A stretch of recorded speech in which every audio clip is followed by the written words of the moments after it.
Hey there, welcome to Protecting Yourself Against Sextortion. Before we dive in, let's break down what we're talking about and why it matters. 1. Introduction to Sextortion. Sextortion is exactly what it sounds like: exploitation through sexual coercion.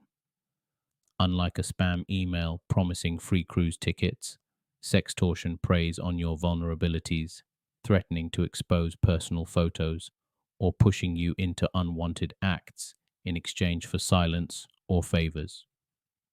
It's not just another type of online bullying, it leverages power imbalances, sometimes legal, sometimes social, to squeeze victims into compliance. 2. What is sextortion? At its core, sextortion is coercive. Someone uses authority or leverage to demand sexual content or acts, often under threat. You might see it when a landlord hints at preferential rent in exchange for something intimate, or when an online predator grooms you, then threatens to share private images if you don't send more. Whether it's a crooked public official, a supervisor at work, or an anonymous stranger in a chat room, the script is the same: do as I say or face the consequences. 3. Common scenarios: keep an eye out. Public officials or landlords conditioning permits or housing on sexual favors. Employers or professors linking promotions and grades to, well, you get the idea. Law enforcement or aid workers abusing their power behind the badge. Online manipulators who build trust, then lock you into a digital blackmail scheme. 4. Why it happens. So, why do people do this? Two big reasons: financial gain. Sometimes, sextortion is a direct money making scheme, selling explicit images or demanding paid compliance. Power and control. Other times, it's about domination, turning your fear and shame into their advantage. They get a hit of superiority every time you feel trapped. All right, now that we know what sextortion is, how it plays out, and why it happens, all right, let's talk tactics. How sextortionists reel you in and keep you hooked. 1. Common grooming paths. First up, fake profiles and catfishing. Imagine someone with a perfect selfie, a PhD in your favorite band, and just enough charm to earn your trust. Next thing you know, they're steering the chat toward other interests. Then there's the classic romance scam: slow burn affection on dating apps, followed by gentle nudges. Share that photo. I promise it stays between us. And don't forget everyday hangouts. Social media and gaming lobbies aren't immune. A friendly, hey, want to voice chat, can turn into, hey, want to send me something more? 2. Pressure and coercion techniques. Once they've got something on you, here's where the gloves come off. Threats of exposure. I'll send these pics to your boss, your grandmother, heck, your high school reunion. Fear works like a charm. Shaming and blame. They'll tell you it's your fault. Why'd you take these? So you feel too embarrassed to reach out. Time pressure. You have 24 hours to pay up. No extensions. Their goal? Fluster you so badly you can't think straight. Escalating demands. Pay once and they'll be back asking for more, like a broken vending machine that never stops taking coins. Recognizing these moves is your first line of defense. All right, you've seen their playbook. Now let's lock down your digital life. First step: give your social accounts a once over. Turn off public DMs, tighten who can tag you, and hide those vacation pics until you know who's watching. A quick privacy audit can cut off a lot of unwanted eyes before they even peek. 2. Know the platform sextortionists love: social media's reach. Facebook, Instagram, TikTok, where DMs and live streams can be weaponized. Messaging apps like WhatsApp or Snapchat aren't foolproof. View once helps, but screenshots don't ask permission. And that secure cloud folder? Remember, whoever controls the link controls your files. Treat every share link like a hot potato. 3. embrace end-to-end encryption. E2EE is your best friend.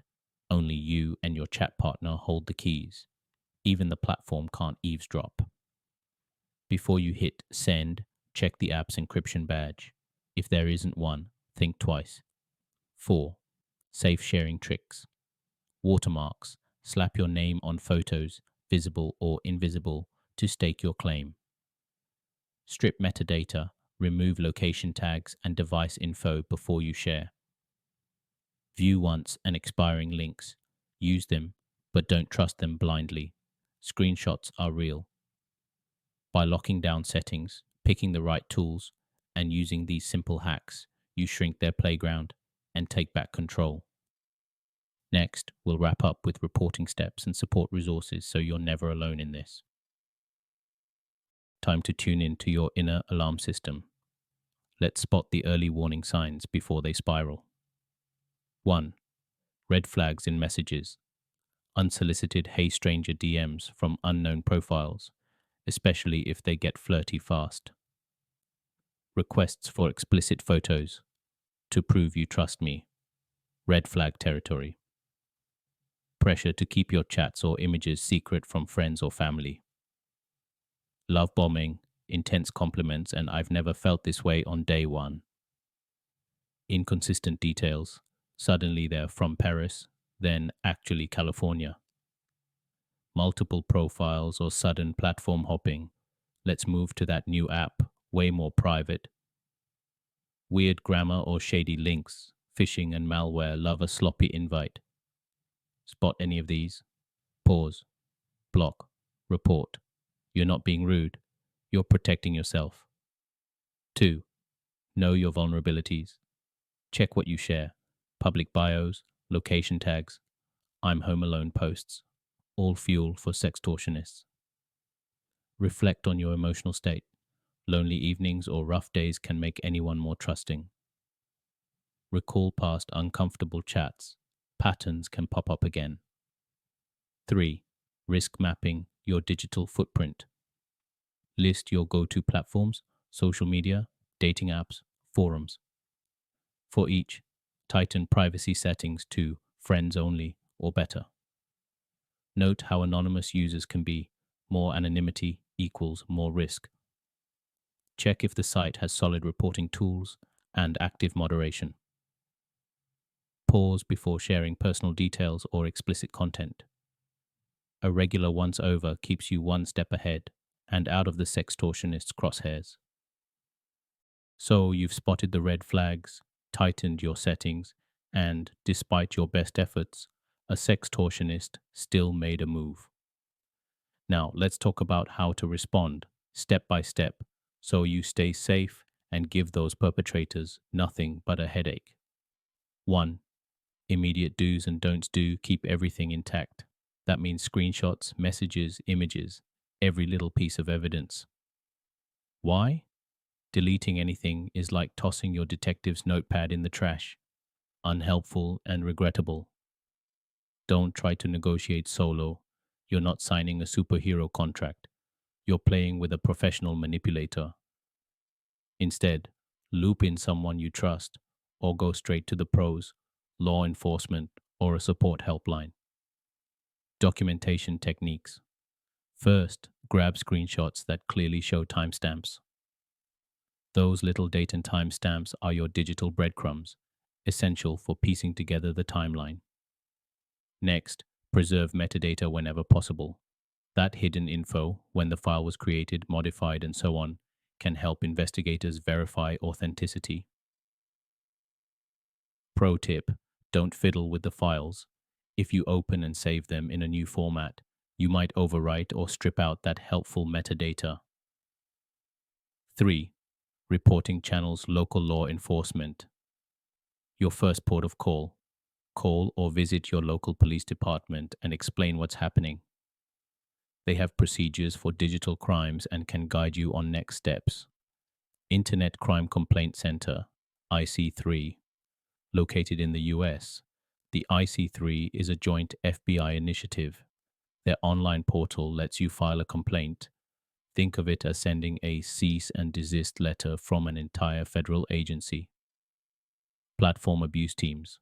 Almost every social app or website has a report abuse button. Hit that button. Get those accounts suspended. Remove the content. It's your right.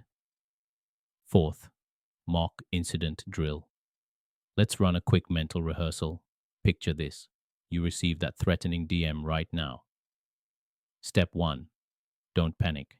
Take a deep breath. Step 2. Screenshot the message, making sure you can see the timestamp. Step 3. Save it in a secure folder, no renaming or compressing. Step 4. Head to your local PD's website to find the non-emergency phone number, explain the situation, and follow their guidance. Step 5. File an IC3 report online if you're in the US, or locate the equivalent in your country. Step 6. Use the in-app report function on that platform. This can help get the perpetrator's account flagged or removed. Practicing these steps, even mentally, means you're not scrambling if the situation ever hits close to home. 5. Support and next steps. Reporting is half the battle. You don't have to go through this alone. Reach out to a trusted friend, a counselor, or a local support group. And if you're feeling overwhelmed, remember, professional helplines exist specifically for online abuse victims. They're trained to listen, advise, and point you toward resources. You've now learned how to respond, preserve evidence, don't negotiate, document everything, and report through the right channels. With these steps, you're in control, and that's exactly where you belong. Welcome to our final module, Legal Rights, Support Networks, and Aftercare. By now, you know what sextortion looks like and how to respond. Let's talk about your backup plan, the law, and a solid support squad. 1. Overview of laws and regulations. First, sextortion statutes. In many places, coercing someone into sexual acts or sharing private images is a crime. Yep, that includes online blackmail.